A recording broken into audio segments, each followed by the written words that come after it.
अस्सलाम वालेकुम वरहमतुल्लाह। आप सोच रहे होंगे कि ये तस्वीर मैं क्यों दिखा रहा हूँ, क्यों स्क्रीन पर लगाई मैंने।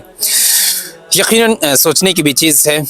बताता चलूँ, ये वो वही तस्वीर है जिस तस्वीर को देख करके मेरे एक अज़ीज़ बड़े ही करीबी दोस्त का ख़त मुझे मौसूल हुआ।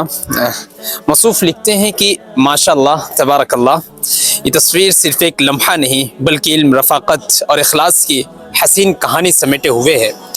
जामिया मिल्लिया इस्लामिया के सब्ज़ाज़ाद में आप सब का यूँ जमा होना दिल को सरशार कर गया। एक जानिब हमारे चंपारण की इल्मी शान, वक़ार और हिल्म के पैकर हज़रत नसरुल्लाह भाई नदवी दामत बरकातुहुम, और दूसरी जानिब आप, जिनसे हमेशा खैरखाही, रहनुमाई और मोहब्बत का ताल्लुक़ रहा है। अल्लाह आपके इल्म व अमल में बरकत अता फरमाए। आपसे हमेशा रहनुमाई मिलती रही है और आज भी वो ताल्लुक़ दिल के नहा खाने में ताज़ा है।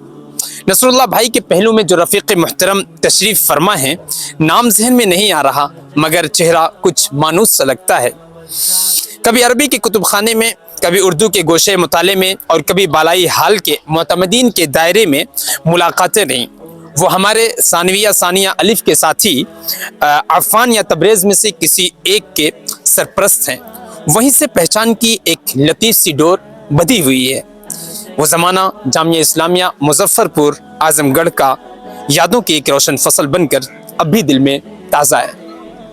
तो ये थी वो तहरीर जो उर्दू और उर्दू ख़त को वापस ज़िंदा करके एक अलग सी कैफियत, एक अलग सा एहसास ज़िंदा कर दी। मुझे बड़ा ही दिलचस्प लगा ये, इसलिए मैंने सोचा कि क्यों ना आप तक भी इसको शेयर किया जाए।